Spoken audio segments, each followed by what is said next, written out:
Good morning student. आज की हमारी वर्कशीट नंबर है 27। सब्जेक्ट है मैथ्स, क्लास है 8th। यहाँ पर आप अपना नेम लिखोगे और यहाँ पर आप अपने क्लास टीचर का नेम। डेट है 29 अक्टूबर 2021। तो आज का जो हमारा टॉपिक है वो है मेंस्ट्रुएशन। आज हम मेंस्ट्रुएशन के बारे में पढ़ने वाले हैं। तो देखते हैं इसमें क्या है। We see different kinds of things around us. हम अपने चारों तरफ कुछ डिफरेंट टाइप की वस्तुएं देखते हैं। All things have some shape. सभी जो वस्तुएं उनकी कुछ ना कुछ शेप होती है, कुछ आकृति होती है। Some of which are complex in shape. कुछ उनमें से बहुत ज़्यादा कॉम्प्लेक्स होते हैं जो हम एकदम देखकर नहीं आइडेंटिफाई कर पाते उसकी क्या शेप है। वो कई शेप से मिक्स होकर भी बना होता है और कुछ हमें शेप के बारे में नहीं पता होता।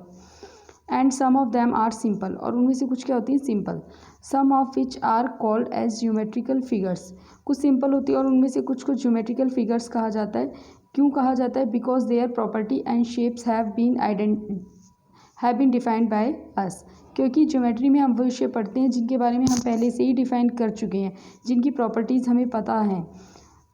That is perimeter, circumference, area, volume of these shapes known to us. तो जिनकी प्रॉपर्टीज़ हमें पता है उन्हीं को हम बोलते हैं ज्योमेट्रिकल शेप, क्योंकि उन्हीं के बारे में हम स्टडी करते हैं आगे। Today we will read about some of this geometrical shape. तो आज हम उन्हीं में से कुछ ज्योमेट्रिकल शेप के बारे में स्टडी करने वाले हैं। तो फर्स्ट फिगर है जो हमारे पास वो है ट्रायंगल। तो देखकर पता चल रहा है ये ट्रायंगल है। ट्रायंगल के बारे में प्रॉपर्टी दी हुई है, मीन्स उसकी डेफिनेशन है a close figure made up of 3 line segment. कोई भी क्लोज फिगर, जैसे मैं ये फिगर ले लूँ तो ये 3 लाइन सेगमेंट से बना हुआ है, बट ये क्लोज नहीं है, तो ये ट्रायंगल नहीं है। तो ट्रायंगल की डेफिनेशन क्या होगी? 3 लाइन सेगमेंट से बनी हुई कोई भी फिगर, बट वो क्या हो, क्लोज। तो ये 3 लाइन सेगमेंट से बनी है, 3 लाइन्स हो गई, बट ये क्या है, क्लोज भी है। तो ये क्या होगी ट्रायंगल की definition? A close figure, close होना जरूरी है, made up of 3 line segment, और लाइन सेगमेंट से भी बना होना जरूरी है। तो ये ट्रायंगल की डेफिनेशन है। इस शेप का क्या नेम है? ट्रायंगल। तो ये दोनों चीज़ें हमें समझ में आ गई हैं। आ गया इसका पेरीमीटर। पेरीमीटर देखते हैं, पेरीमीटर होता क्या है। पेरीमीटर का मतलब होता है कोई भी शेप है जो उसकी बाउंड्री है, तो उसकी बाउंड्री की लेंथ क्या है। अब मान लो हमारे पास ये शेप है, तो इसकी बाउंड्री क्या है, ये इसकी बाउंड्री है, ये और ये। अब हम इसे स्केल से या किसी भी चीज़ से मेज़र करें, और हमारे पास अगर ये बहुत बड़ी शेप है तो हमारे पास और भी इंस्ट्रूमेंट है मेज़र करने की। बट मान लो आपने ये नोटबुक में ड्रॉ की हुई है और आप इसे स्केल से मेज़र करने वाले हैं, तो आप इसकी चारों बाउंड्री है उसको एक साथ मेज़र नहीं कर सकते। आप क्या करोगे, पहले स्केल यहाँ पर रखोगे, आप पहले स्केल यहाँ पर रखोगे, फिर स्केल यहाँ पर, फिर यहाँ और फिर यहाँ पर। तो इस तरह से आप 4 बार में करोगे। हमने पहले ये लेंथ मेज़र की, फिर ये, फिर ये, फिर ये। लेकिन जो पेरीमीटर है वो टोटल लेंथ होती है। तो आपने 4 बार में मेज़र किया, मान लो ये आ गई 2, ये आ गई 3 सेंटीमीटर, ये आ गई 4 सेंटीमीटर और ये आ गई 5 सेंटीमीटर। तो हमें तो पेरीमीटर में टोटल लेंथ बतानी है। तो टोटल करने के लिए हम क्या करेंगे, इनको प्लस 2 + 3 + 4 + 5 मीन्स हमारी टोटल लेंथ क्या आ जाएगी, 5 4 9 9 और 3 12 12 और 2 14 मीन्स इक्वल टू 14 सेंटीमीटर, या सेंटीमीटर मीटर जो भी दिया होगा। तो हमारे पास ये आ जाएगा इसका पेरीमीटर। तो पेरीमीटर में हमने क्या समझा, पेरीमीटर का मतलब होता है total length of the boundary. Boundary की जो भी टोटल लेंथ होती है वो क्या होता है, पेरीमीटर। तो अब इसी की हेल्प से हम सभी का क्या निकालेंगे, पेरीमीटर। सभी की बाउंड्री की जो लेंथ है उसको प्लस करना है। नेक्स्ट है हमारे पास एरिया। एरिया का आपको फॉर्मूला लर्न करना है, इनके आपको डेरिवेशन नहीं करनी है, कैसे आए क्यों आए। फिलहाल अभी आप 8th क्लास में हो, आपको सिर्फ इतना याद करना है कि ये इसका क्या फॉर्मूला है। तो एरिया का फॉर्मूला देख लेते हैं, उससे पहले हम एरिया देखते हैं। एरिया क्या होता है? एरिया का मीनिंग होता है कोई भी, ये हमारे पास मान लो शेप है, अभी ट्रायंगल की बात कर रहे हैं तो ट्रायंगल ही ले लेते हैं।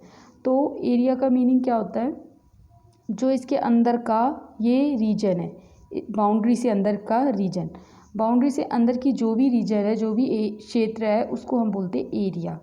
जो भी ये हमें जगह दिखाई दे रही है तो उसको बोलते हैं एरिया। अब एरिया का क्या यूज़ है, मान लो आपके घर में, आपका जो घर है उसमें फ़र्श है, उस मान लो ये हमारा रूम है और इसका ये फ़र्श है, आपको ये फ़र्श में टाइल्स लगवानी है, तो आप कैसे बोलोगे जाके शॉप पर कि हमें कितनी टाइल्स चाहिए। अगर मान लो आपको इसका एरिया पता होता कि इसका एरिया होता है ये अंदर का रीजन। अगर आपको इस फर्श का एरिया पता है, और एरिया कैसे पता चलेगा वो आज हम स्टडी करेंगे, हमारे पास उसका फॉर्मूला है, हम निकाल सकते हैं। हम अपने घर का भी एरिया निकाल सकते हैं। तो आप एरिया निकाल लोगे इसके अंदर कितनी जगह है।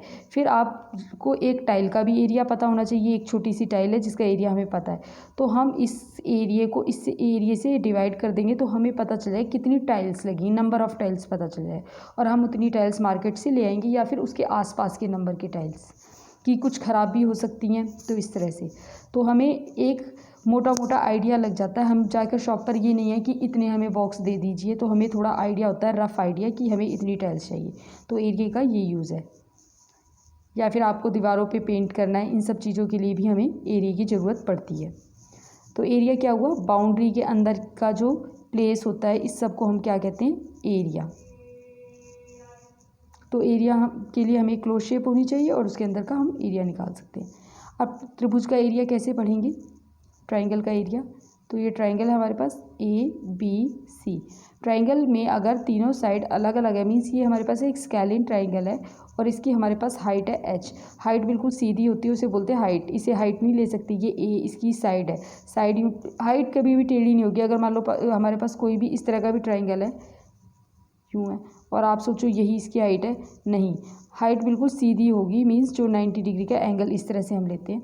और ज़रूरी नहीं वो ट्राइंगल के अंदर ही शो हो, उसे इस तरह से बाहर भी शो कर सकते हैं, इतनी हाइट है। मीन्स इसके इस वर्टेक्स से लेकर इसके बेस तक इसकी क्या होगी, हाइट, और बिल्कुल स्ट्रेट लेनी है। ये ट्राइंगल है, ये इसकी हाइट है, मैंने मान लो बाहर दिखा दी है, इसके बेस से लेकर यहाँ तक इसकी क्या है, हाइट। तो हाइट की टर्म में ही है इसका फॉर्मूला। तो ट्राइंगल का एरिया निकालते हैं तो हमें उसकी हाइट पता होनी चाहिए। क्या होगा, इसका जो ये बेस है उसको आप इसकी हाइट से मल्टीप्लाई कर दोगे, b और h को आप मल्टीप्लाई करोगे। जो भी ट्राइंगल में आपको जब क्वेश्चन होंगे तो आपको इसकी लेंथ दी होगी, मान लो ये 2 है, ये 3 है, ये 4 है। अभी हम ABC से दिखा रहे हैं, लेकिन क्वेश्चन में आपको इनकी वैल्यूज़ दी होगी जब आप एक्सरसाइज करोगे। और यहाँ पर आपको मान लो हाइट दी हुई है 3, 4, 5, 6 सेंटीमीटर, जितनी भी है हमें नहीं पता है, कुछ भी हो सकती है। तो आप इसको और हाइट को क्या कर दोगे, मल्टीप्लाई, बेस से हाइट को मल्टीप्लाई करोगे, और जो आंसर आएगा उसको 2 से डिवाइड भी करोगे।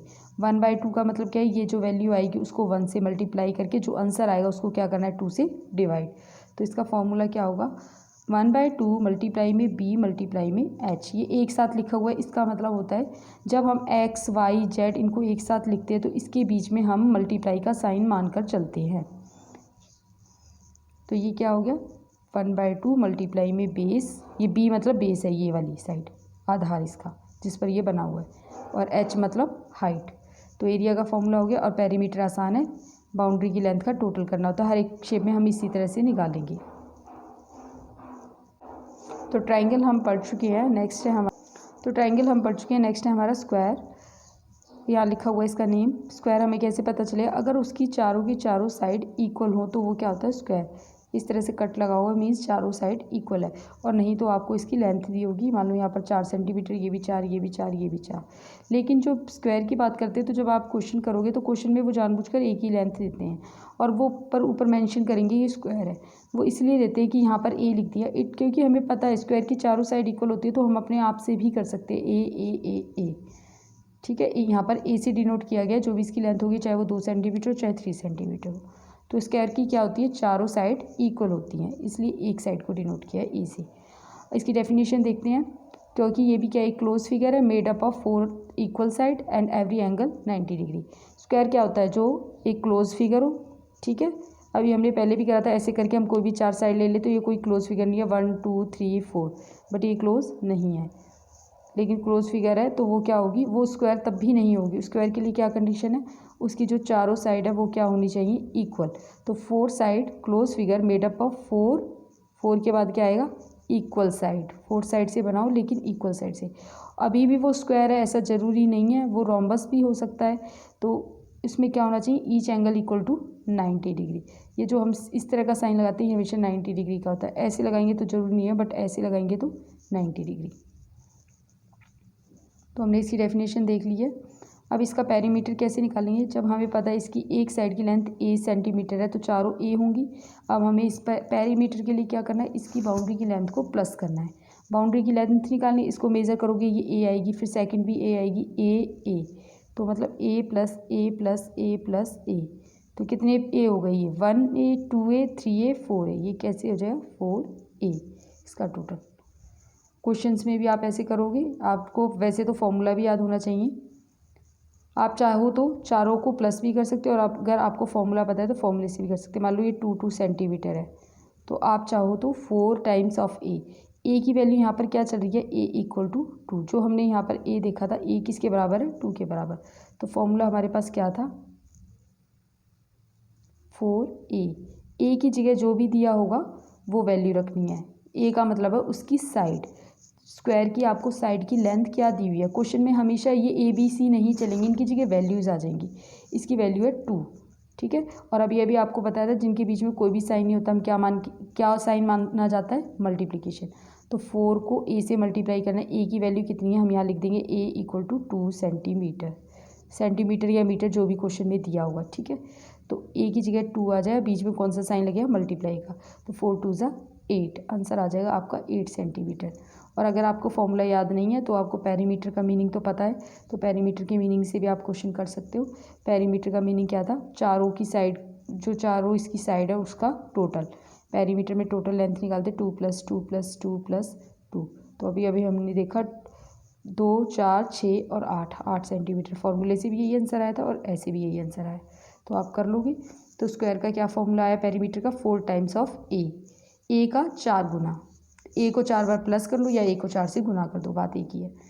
नेक्स्ट है एरिया आपको इसका लर्न करना है, देखो इसकी ये भी साइड ए है, ये भी साइड ए है, इसको हम ऐसे कर सकते हैं क्योंकि रेक्टेंगल अभी आप पढ़ने वाले हो, वैसे रेक्टेंगल पहले कराना चाहिए था मुझे, रेक्टेंगल और स्क्वायर में सेम है। रेक्टेंगल में क्या होता है, रेक्टेंगल की दोनों साइड इक्वल नहीं होती, अपोजिट साइड्स उसमें इक्वल होती है। मान लो ये हमारे पास रेक्टेंगल है, ये कुछ और होगी, ये इसकी लेंथ कुछ और होगी, मान लो ये 5 है और ये 2 है, तो ये भी 2 होगी और ये भी 5 होगी, तो ये रेक्टेंगल है। तो रेक्टेंगल का एरिया भी हम ऐसे ही निकालेंगे, मान लो ये उसकी लेंथ है, ये उसकी लेंथ है और ये उसकी ब्रेथ है, क्योंकि दोनों डायमेंशन अलग है तो हम रेक्टेंगल की लेंथ और ब्रेथ बताते हैं, ये इसकी लंबाई है और ये इसकी चौड़ाई है, तो लेंथ और ब्रेथ दी होती है। तो इसका एरिया का फॉर्मूला क्या बनता है, ये एल है ये बी है, तो एल और बी की जो भी वैल्यू उनको मल्टीप्लाई कर दो तो हमारे पास इसका एरिया आ जाता है, ठीक है। अभी यही स्क्वायर में करेंगे, तो स्क्वायर में तो हमें पता है इसकी चारों साइड क्या है, इक्वल, तो ये इसकी लंबाई भी यही है और इसकी चौड़ाई भी यही है, एल और बी सेम है, तो हम एरिया के लिए अभी अभी हमने क्या पढ़ा, लेंथ और ब्रेथ को क्या करते हैं मल्टीप्लाई, तो दोनों सेम है लंबाई और इसकी चौड़ाई, तो ए को ए से मल्टीप्लाई करेंगे तो हमारे पास क्या आ जाए ए स्क्वायर। स्क्वायर का मीनिंग आपको पता होना चाहिए, स्क्वायर का मीनिंग क्या होता है, जैसे 3 का स्क्वायर है तो 3 को ही जो बेस में नंबर है उसको ही मल्टीप्लाई करना है, किससे, पहली बार तो कितनी बार मल्टीप्लाई करना है, जितनी उसकी पावर है, मतलब इसको 2 बार करना है, अपने आप से ही मल्टीप्लाई। इस तरह से हम ये पावर सॉल्व करते हैं, आप पढ़ चुके हो पावर को कैसे सॉल्व करते हैं, तो यहाँ पर क्योंकि फॉर्मूला आपको स्क्वायर की टर्म में लिखा हुआ है तो आपको पता होना चाहिए। ए स्क्वायर, स्क्वायर का मीनिंग क्या होता है, ए को 2 बार, ए को कितनी बार मल्टीप्लाई करना है, जितनी पावर होती है उतनी बार लिखना होता है, अगर यहाँ 3 होगा तो 3 बार लिखेंगे, 2 है तो 2 बार, और लिखेंगे किसको, जो बेस में है उन दोनों को क्या करेंगे मल्टीप्लाई। तो आप फॉर्मूला इस तरह से भी कर सकते हो, यहाँ पर ए स्क्वायर लिखने की वजह ए मल्टीप्लाई में ए, दोनों सही है। तो ये हो गया स्क्वायर का एरिया। स्क्वायर का पेरीमीटर क्या होता है 4A और एरिया क्या होता है ए का स्क्वायर, क्योंकि लेंथ और ब्रेथ दोनों क्या थी इक्वल, ये भी ए है और ये भी ए है, तो ए को ए से मल्टीप्लाई करेंगे तो क्या आ जाएगा ए स्क्वायर। नेक्स्ट है रेक्टेंगल। रेक्टेंगल भी क्या है, एक क्लोज फिगर, इसकी डेफिनेशन भी हम करते हैं, एक close figure made up of कितनी लाइन सेगमेंट से, 4 लाइन सेगमेंट से, बट इसमें क्या होता है, इसमें अपोजिट साइड इक्वल होती है, चारों साइड इक्वल हो ऐसा जरूरी नहीं है।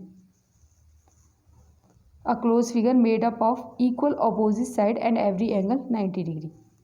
Close figure made up of equal opposite side, ये साइड इसके इक्वल होनी चाहिए, अपोजिट साइड क्या होंगी इक्वल, और एंगल कितने का हो 90 डिग्री। इस फिगर का क्या नेम है रेक्टेंगल। इसका पेरीमीटर देखते हैं, देखो ये रेक्टेंगल है हमारे पास, मैंने इसको एल बी से डिनोट करा है इसको, और ये इसकी एल है, मतलब इसकी लंबाई। क्वेश्चन में जो कि वैल्यूज आ जाएंगी, अगर ये भी है तो ये भी होगी क्योंकि अपोजिट साइड क्या आती है इक्वल, ये भी एल होगी, ठीक है। ये भी एल होगी। अब देखो इसका पेरीमीटर निकालते हैं। पेरीमीटर में हमने पढ़ा कि चारों की लेंथ को टोटल किया जाता है। तो मैंने एल में बी जोड़ा, फिर एल और बी। अब मैंने देखा यहाँ से एल और एल 2 बार आ रहा है तो 2L हो गए, और बी 2 बार आ रहा है तो 2B हो गए। ठीक है, इसको ऐसे भी लिख सकते हैं L + L 2L, B + B 2B। अब ये देखो दो दोनों के पास है तो मैं इसे कॉमन भी निकाल सकती हूँ।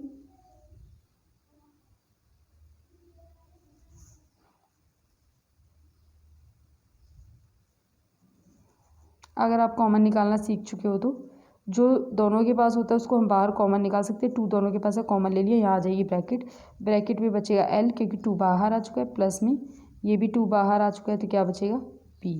तो हमारे पास क्या आ गया 2 टाइम्स ऑफ L + B। तो देखते हैं हम इसका फॉर्मूला क्या है। अगर आपको नहीं भी आता है तो भी मैंने आपको बता दिया पेरीमीटर कैसे निकालना है, तो आप पेरीमीटर निकाल सकते हैं। ये अगर आपके पास रेक्टेंगल है, इसकी जो भी लेंथ दी होगी, आप मान लो 2, सॉरी ये आपके पास 2 है, ये भी आपके पास 2 है, ये 3 है, ये 3 है, तो हमें पता है सभी को प्लस करना है। 2 + 3 प्लस में 2 प्लस में 3 तो 5 कितना हो जाएगा 10 आ गया। अब इसको हम फॉर्मूले की हेल्प से करते हैं। फॉर्मूले में हमने क्या पढ़ा, लेंथ और ब्रेथ का टोटल और उसको 2 से यहाँ पर ये जो लिखा हुआ इसका मीनिंग क्या है, 2 से मल्टीप्लाई करना है लेंथ और ब्रेथ का जो प्लस आएगा उन दोनों को मल्टीप्लाई करना है। ब्रैकेट का मीनिंग मल्टीप्लाई होता है, तो ये हमारा 3 था। देखो ये मेरी हो गई ब्रेथ जो कि क्योंकि इसको बी से डिनोट किया, और ये होगी मेरी लेंथ। तो क्वेश्चन में लेंथ दी हुई है 3 और ब्रेथ दी हुई है 2 सेंटीमीटर या मीटर, वो क्वेश्चन में मेंशन होगा। आप पेरीमीटर निकालते हैं। पेरीमीटर है 2L + में B, तो 2L और B क्या है, L है 3 और B है 2। L की जगह मैंने 3 रख दिया और B की जगह 2 रख दिया और ब्रैकेट बंद। फॉर्मूले में जो दिया होता है उनकी जगह बस वैल्यू रखनी होती है। पहले ब्रैकेट हमेशा सॉल्व करते हैं, आप छोटी क्लासेस में पढ़ चुके बॉडमस रूल।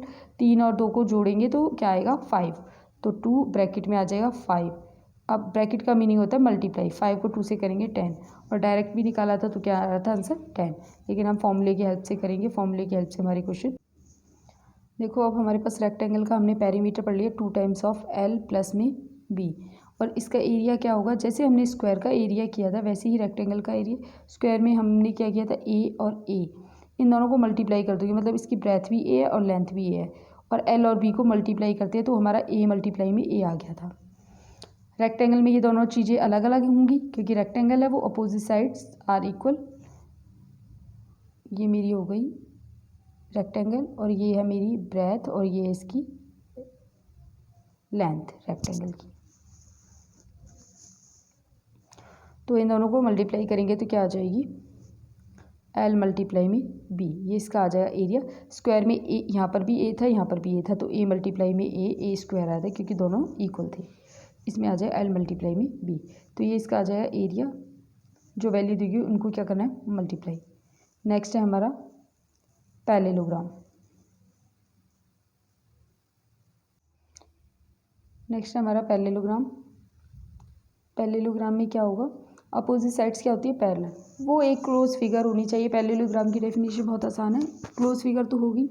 तो क्लोज फिगर के अंदर बस पैरेललोग्राम है तो पैरेलल साइड हो, अपोजिट साइड्स क्या हो पैरेलल एंड इक्वल। पैरेलल होती है तो वो इक्वल भी होंगी।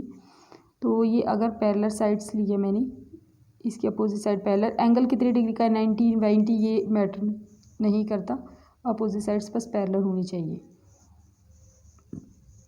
तो पैरेललोग्राम में क्या है, opposite sides are parallel and equal. अब इसका हम पेरीमीटर निकालते हैं। पेरीमीटर क्या होगा, देखो ये अपोजिट साइड्स है, ये पैरेलल भी और इक्वल भी। अगर ये A है तो ये भी क्या होगी A, ये B है तो ये भी क्या होगी B। तो पेरीमीटर क्या होगा वही जो रेक्टेंगल का आया था। चारों को प्लस करूँगी तो 2 बार तो A हो जाएगा, 2A हो जाएगा, और 2 बार B + B 2B हो जाएगा। 2 को मैं दोनों के पास है तो कॉमन निकाल लूँगी तो ब्रैकेट में बचेगा A + B। यही हमने रेक्टेंगल में किया था। A + B ब्रैकेट में लिखना है और उसको क्या करना है मल्टीप्लाई।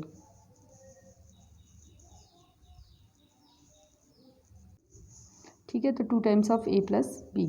नेक्स्ट है इसका एरिया। एरिया आप याद रखना पैरेललोग्राम है, पैरेललोग्राम के आगे आपके अंदर आपको हाइट जरूर दी होगी।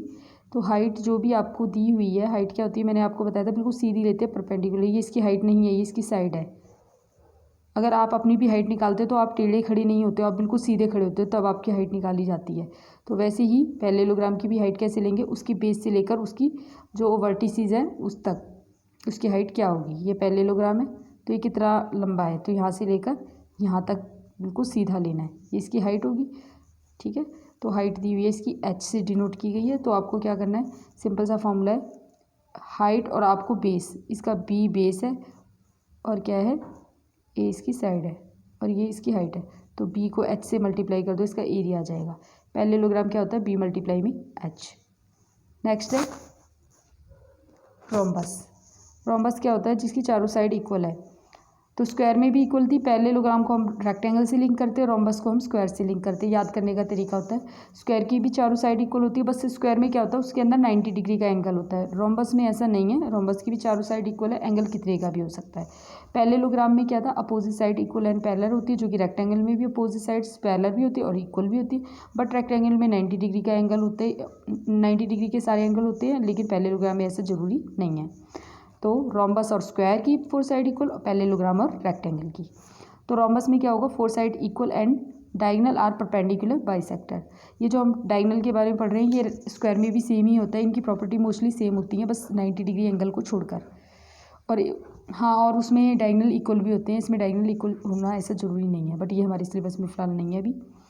तो ये हमारा रोम्बस है। रोम्बस की क्या होती है, चारों साइड क्या होंगी, इक्वल। ठीक है, और इसमें भी क्या होगा, इसमें डायगोनल दिए हुए क्योंकि इसका फॉर्मूला डायगोनल की टर्म में है। इसके जो दो डायगोनल है वो क्या करते हैं, एक दूसरे को बाइसेक्ट करते हैं। अब यहाँ पर बाइसेक्टर का मीनिंग देखते हैं क्या होता है। मान लो ये मेरा रोम्बस है और ये है इसका डायगोनल। डायगोनल जो इसके डायगोनल वो होते हैं जो, जैसे यहाँ पर ये पॉइंट है, इससे नेक्स्ट पॉइंट है, उसको छोड़कर अगले पॉइंट से मिला देना। किसी भी पॉइंट को उसके साथ वाले पॉइंट से नहीं मिलाना, इससे भी नहीं मिलाना मुझे, इससे भी नहीं मिलाना, आपको इस वाले पॉइंट से मिलाना है ये। ठीक है, इसी तरह से हम इसके सारे डायगोनल निकाल सकते हैं। जब इसकी टर्न आएगी तो इससे नहीं मिलाना, इससे नहीं मिलाना, और आप इससे मिला दोगे। इसी तरह से जब इसकी बात करेंगे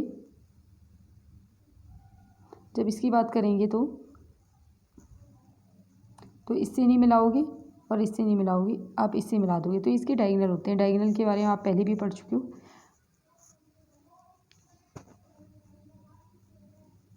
तो ये हमारा इसका डायगोनल आ चुका है। डायगोनल क्या करते हैं, ये एक दूसरे को बाइसेक्ट करते हैं। बाइसेक्ट का मतलब होता है, देखो ये एक दूसरे को काट रहे हैं, क्या यहाँ पर ये कट आ रहा है, लेकिन ये काट किस तरह से रहे हैं, ये जब इसको कट करेगा तो ये इसको दो इक्वल पार्ट में डिवाइड कर देगा।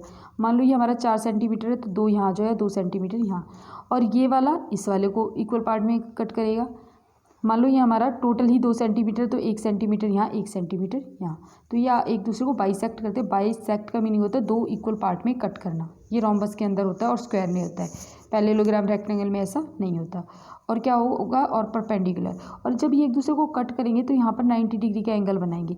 अगर ये 90 है तो हमें पता है सीधी लाइन पर दोनों का सम 90 180 होता है, तो ये भी 90 होगा, ये भी 90 और ये भी 90। तो एक दूसरे को ये परपेंडिकुलरली बाइसेक्ट करते हैं। परपेंडिकुलर का मीनिंग याद रखना 90 डिग्री से होता है। ठीक है, तो क्या करेंगे, एक दूसरे को इक्वल पार्ट में कट करेंगे और यहाँ पर 90 डिग्री के एंगल बनाएंगे। हमने इसकी ये डेफिनेशन पढ़ ली है, 4 sides equal and diagonals are perpendicular bisector. Perimeter बहुत आसान है क्योंकि रोम्बस की चारों साइड इक्वल है। अगर ये भी ए होगी, ये भी ए होगी, तो पैरीमीटर क्या हो जाएगा 4a, क्योंकि ए को 4 बार प्लस करेंगे तो इसका मतलब है 4a जो स्क्वायर का था। इसका एरिया आपको याद करना है, एरिया होता है, एरिया इसका डायगोनल की टर्म में निकलता है। अगर आपको इसके डायगोनल दिए हुए हैं तो आप इसका एरिया निकाल लोगे। मान लो ये पहला डायगोनल है, पहले डायगोनल को मैंने D1 से डिनोट करा है, D से डायगोनल है इसलिए D से डिनोट किया है। दूसरा डायगोनल है हमारे पास, इसको मैंने D2 से डिनोट किया है। क्वेश्चन में इनकी वैल्यू दी होगी दोनों डायगोनल्स की, तो आप क्या करोगे, दोनों डायगोनल्स को मल्टीप्लाई कर दो। D1 को D2 से मल्टीप्लाई करा और इसको मल्टीप्लाई कर दोगे 1/2 से भी। ठीक है, सभी को मल्टीप्लाई कर दोगे तो इसका एरिया आ जाएगा 1/2 मल्टीप्लाई में D1 मल्टीप्लाई में D2। नेक्स्ट है ट्रिपेजियम। ट्रिपेजियम क्या होता है, जैसे पैरेललोग्राम में अपोजिट साइड्स पैरेलल और इक्वल थी, ये वाली साइड इसके इक्वल थी, ये वाली साइड इसके इक्वल और पैरेलल थी। ट्रिपेजियम में क्या होता है, 4 साइड में से सिर्फ एक जोड़ा ही पैरेलल होगा।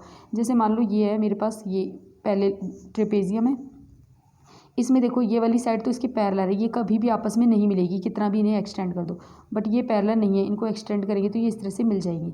आपको पता है ये पैरेलल लाइन कौन सी होती है जो कभी भी आपस में नहीं मिलती, तो ये क्या होगा, ट्रिपेजियम। सिर्फ ये वाला जोड़ा पैरेलल है, ये वाला नहीं है, तो एक जोड़ा पैरेलल होगा तो क्या होगा, वो ट्रिपेजियम। तो one pair of opposite sides are parallel, ये क्या, इस वाली शेप को क्या कहा जाएगा, ट्रिपेजियम। इसका पेरीमीटर क्या होगा, चारों साइड अलग अलग है, हमने ये नहीं कहा पैरेलल और इक्वल, पैरेलल और इक्वल होनी जरूरी है, ये बड़ी भी हो सकती हैं, बड़ी छोटी कैसी भी हो सकती है, ये ए है, ये बी है, ये सी है, ये डी है, तो चारों साइड को प्लस कर देंगे तो हमारे पास क्या आ जाए, पेरीमीटर। अब इसका एरिया देखते हैं, इसका एरिया क्या होता है। इसके एरिया में देखो क्या है, ये दो साइड पैरेलल है, पैरेलल साइड का बहुत ज़्यादा रोल है। इस पैरेलल साइड को मैंने ए और बी से डिनोट किया है, मतलब इनकी जो लेंथ होगी वो क्या होगी, ए और बी सेंटीमीटर, ठीक है। ए और बी जो भी दी होगी हमें उससे कोई मतलब नहीं है, बट इन दोनों की साइड देखनी है कि जो पैरेलल है उनकी लेंथ कितनी है, बाकियों की जो भी हो। आपको पहले ट्रिपेजियम में पैरेलल साइड ढूंढनी है कौन सी है और उनकी लेंथ देखनी है, और उसके अलावा इसमें इसकी हाइट भी दी होगी h। तो आपको क्या करना है, जो पैरेलल साइड है उनको प्लस करोगे, ए और बी को प्लस कर दिया, इसको इसकी हाइट से क्या करोगे, मल्टीप्लाई, और 1/2 से भी मल्टीप्लाई करोगे। पैरेलल साइड को ही यहाँ पर प्लस करना है, a प्लस बी मल्टीप्लाई में h मल्टीप्लाई में 1/2। ओके, तो ये हो जाए हमारे पास ट्रिपेजियम का एरिया। आप देख सकते हो फॉर्मूले में क्या लिखा हुआ है, 1/2 h मल्टीप्लाई में a प्लस बी, जो पैरेलल साइड है सिर्फ उनका टोटल है। नेक्स्ट है हमारे पास नॉर्मल क्वाड्रिलेटरल। नॉर्मल क्वाड्रिलेटरल क्या होगा, क्वाड्रिलेटरल क्या होता है, क्वाड्रिलेटरल की डेफिनेशन होती है close figure made up of 4 line segment.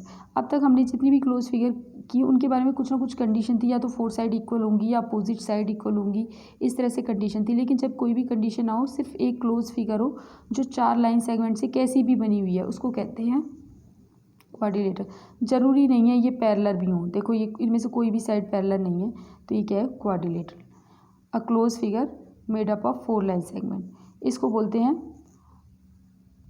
Normal quadrilateral. Normal quadrilateral क्यों कहा गया है, देखो इसमें जो, क्योंकि इसके लिए कोई भी कंडीशन नहीं है और इसमें हमने 2 नॉर्मल भी ड्रॉ किए गए हैं। ये हमारे पास क्वाड्रिलेटरल है। अब इसका पेरीमीटर तो आप निकाल लोगे, इसकी साइड दी हुई है ABCD, चारों का क्या कर दोगे, टोटल ABCD का टोटल कर दोगे तो हमारे पास आ जाएगा क्वाड्रिलेटरल का पेरीमीटर। अब इसकी निकालनी है हमें एरिया। एरिया देखते हैं, देखो एरिया कैसे निकालेंगे, ये क्वाड्रिलेटरल है, मान लो मेरा ये क्वाड्रिलेटरल है, ठीक है। अब इस क्वाड्रिलेटरल का एरिया हम डायरेक्ट नहीं निकाल सकते, क्योंकि ये किसी भी शेप में काउंट नहीं हो रहा है, क्योंकि इसकी चारों साइड के बीच में कोई भी प्रॉपर्टी नहीं है कि वो पैरेलल है या इस तरह से। अगर ऐसा नहीं है तो हम इसके बीच इसको ब्रेक करेंगे, इसको कुछ हिस्सों में तोड़ देंगे। इसके हम 2 ही टुकड़े कर रहे हैं, ये मैंने इसके 2 टुकड़े कर दिए। एक ये देखो, अगर इतने को सिर्फ आप देखो, सिर्फ इतने को देखो तो ये अब एक ट्रायंगल बन गया है, और इसका दूसरा पार्ट ये वाला है। कुल मिला के ये एक क्वाड्रिलेटरल था, बट अब ये किस में रिड्यूस हो चुका है, एक ट्रायंगल में। तो हमने इसके 2 ट्रायंगल बना दिए, और ट्रायंगल का एरिया हम सबसे पहले सीख चुके हैं निकालना कैसे निकालते हैं। तो अब मैंने इसके 2 ट्रायंगल बना दिए। पर ट्रायंगल का जब हमने एरिया सीखा था तो हमारे पास उसकी हाइट गिवन थी, तो इसमें क्या होगा, ये नॉर्मल क्वाड्रिलेटरल इसलिए कहा गया है क्योंकि इसमें आपको नॉर्मल दिए हैं। नॉर्मल का मतलब भी क्या होती है, उसकी हाइट दी हुई है, 2 परपेंडिकुलर दिए हुए हैं। देखो यहाँ पर 2 90 डिग्री के एंगल बन रहे हैं। अदरवाइज़ हम इसका एरिया इस वाले फॉर्मूले से नहीं निकाल पाते, फिर हमें कुछ और तरीका लगाना पड़ता। ये नॉर्मल क्वाड्रिलेटरल है आपके सिलेबस में, जब आपको इसकी हाइट दी होगी तो उन्हें बोलते हैं नॉर्मल क्वाड्रिलेटरल। यहाँ पर इसकी एक हाइट दे दी, देखो इसका बेस ये है ना, हमने देखा था हाइट किसे कहते हैं, जो बेस से लेकर उसके वर्टेक्स तक होती है, ये इसकी हाइट है यहाँ से लेकर यहाँ तक। अब इसका वर्टेक्स ये है, इसका बेस ये है, यहाँ पर बिल्कुल सीधी लाइन लेनी है जो 90 डिग्री का एंगल बना है, वो क्या होगी, इसकी हाइट। अब इसकी हाइट दे रखी है H1, इसकी हाइट दे रखी है H2। अब हमें ये सब चीज़ें नहीं देखनी, अब हम इतने ट्रायंगल को देखते हैं। इतने ट्रायंगल का एरिया आप सीख चुके हो, बेस इंटू हाइट, तो 1/2 मल्टीप्लाई में हमने क्या सीखा था, D1 मल्टीप्लाई में H1, ये हमने सबसे पहले फॉर्मूले में देखा था। अब देखो ये इसका एरिया आ चुका है पहले वाले ट्रायंगल का। अब ये जो सेकंड ट्रायंगल है उसका निकालते हैं, ये है मेरे पास सेकंड ट्रायंगल। अब इसका बेस देखो, इसका बेस देखना है आपको, बेस ध्यान से देखना है, बेस ये वाला है और हाइट ये वाली है, ठीक है।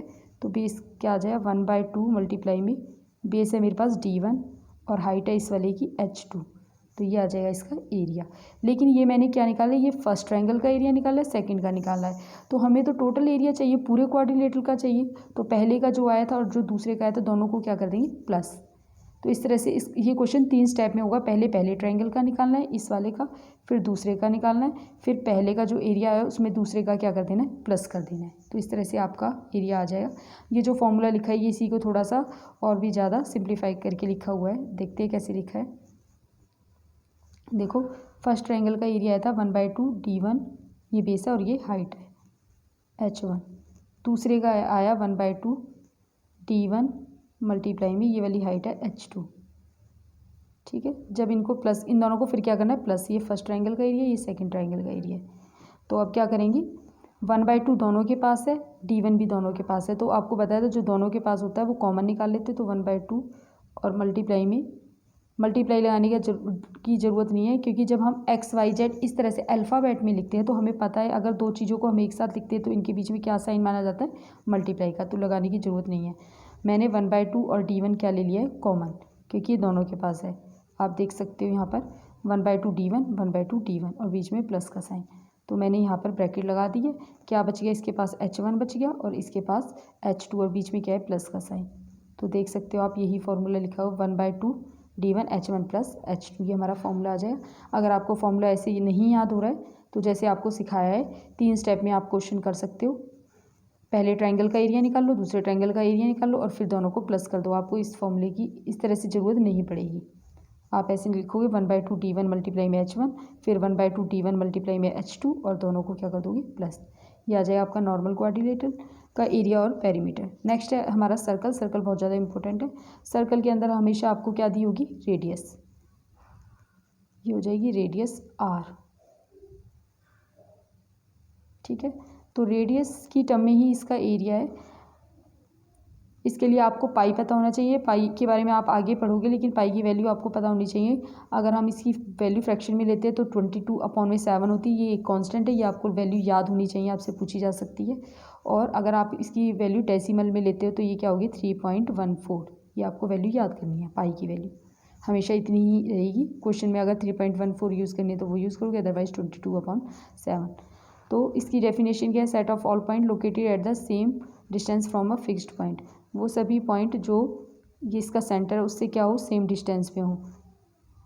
जितने भी पॉइंट सर्कल के ऊपर है सेम डिस्टेंस पे होंगे, इसलिए इसकी क्या होती है, सारी रेडियस, ये सभी क्या होंगी, रेडियस इक्वल होंगी। ठीक है, इसका जो पेरीमीटर है उसको हम बोलते हैं सर्कमफेरेंस, क्योंकि अब तक हमने जितना भी पढ़ा था वो लाइन सेगमेंट से बना था। ये लाइन ये ब्रेक हो रहा था, लेकिन यहाँ पर क्या है, ये स्ट्रेट लाइन से नहीं बना हुआ। ये देखो सर्कल है, अगर मैं इसका पेरीमीटर निकालूँ तो स्केल से मेज़र नहीं कर सकती मैं इसे, ये गोल है। तो इस केस में पेरीमीटर को सर्कल के केस में सर्कमफेरेंस बोला जाता है। ये भी पेरीमीटर, ये सर्कल के पेरीमीटर को के लिए स्पेशल नाम है सर्कमफेरेंस। ये भी आपसे एक नंबर के क्वेश्चन में पूछा जा सकता है। Perimeter of circle is known as circumference. तो इसका फॉर्मूला क्या होगा, 2 मल्टीप्लाई में पाई की वैल्यू बता दी है 22/7 और रेडियस को क्या करना है, मल्टीप्लाई। रेडियस आपको क्वेश्चन में दी होगी 2 3 4 जितनी भी सेंटीमीटर। तो सर्कमफेरेंस होगा 2πr, मतलब इसका पेरीमीटर, मतलब इसकी बाउंड्री की लेंथ। और इसका एरिया क्या होगा, मतलब इसके अंदर का ये रीजन। ये क्या होगा, पाई को r² से मल्टीप्लाई करोगे। r² आता है आपको निकालना। अगर मान लो रेडियस की वैल्यू 5 सेंटीमीटर दी हुई है, r = 5 है, तो पाई r² को की जगह क्या आ जाएगा, पाई की जगह पाई की वैल्यू लिख दोगे, मल्टीप्लाई में r² आपको निकालना बताया। r को r से मल्टीप्लाई करना है कितनी बार, 2 बार, क्योंकि पावर कितनी है, 2। तो पाई मल्टीप्लाई में 5 मल्टीप्लाई में 5, 25 पाई आ जाएगा इसका एरिया। तो आज की वर्कशीट में हमने सभी फॉर्मूले देखे। आपको ये फॉर्मूले बहुत अच्छे से याद करने हैं, क्योंकि इसके बगैर आपके क्वेश्चंस नहीं होंगे। तो आप इसको 2-3 बार रिटर्न में इसकी प्रैक्टिस करें और इसको अच्छे से याद करें। और अगर आपको आज की वर्कशीट समझ आई है तो आप मेरे चैनल को सब्सक्राइब करें और वीडियो को लाइक ज़रूर करें। Thank you.